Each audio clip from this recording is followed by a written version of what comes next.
to another episode of Brand Retro. One of the things, if you've listened to any of the earlier podcasts, you've heard me talk about coaching and brand calibration and the brand retro mindset and these different things. One of the things that I do personally is I encourage this to my clients as well, but I'm a believer in practicing what you preach. Is that I'm a believer in coaching. I have a business coach and somebody that helps me with my own business. I work with my team to constantly calibrate my approach and my brand mindset to make sure that not only is it staying on track, but we're evolving and that we're positioning ourselves to better help our clients.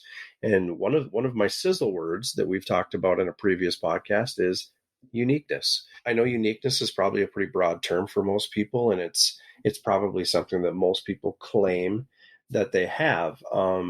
But to just kind of help you understand how it pertains to CyberDogs, how it pertains to brand retro, is that, being unique and being creative is everything for us.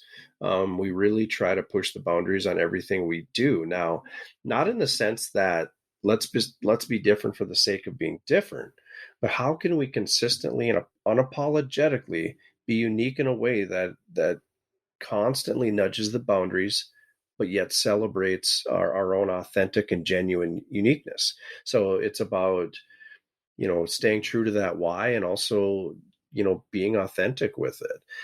What's cool about that is we all have that, right? But I think sometimes we second guess that, sometimes we doubt that, and sometimes we don't necessarily think that's worthy of making the cut when we're crafting our brand. When I personally believe that is completely untrue. I think if you can put as much of yourself into the brand as possible and you can make it unique to yourself, I think it holds that much more power, that much more kind of clarity as to what direction you're going. We don't have to look much further than ourselves, but most people don't think about that. When you say think unique or think outside the box, they instantly think they have to stare into the beyond and break the mold, which that's fine. I think there's room for that. There's room for going farther and almost too far to some degree to evolve things. But in branding, start with what makes you, your brand, your vision, etc., unique. A lot of answers are right there, closer than you even might realize, right for the picking. If we look at ourselves and we find ways to extract those pieces that make us attractive to clients and put those in our brand, now your brand is becoming attractive as well. God made us all unique, and if you're in tune with that and you celebrate your likes, your dislikes, your views, your overall energy and vibrato, etc., you can find ways to put that in your brand.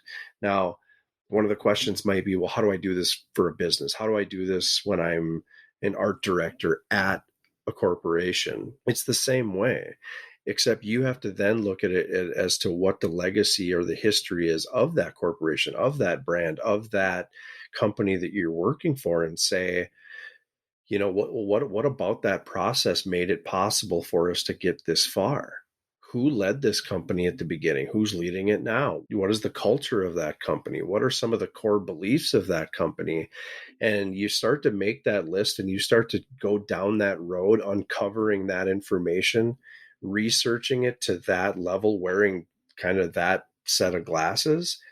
You're going to be able to cherry pick those handful of items to say, you know what, these are core. These are, staple pieces of our brand, and they are pieces that we should definitely shine a light on.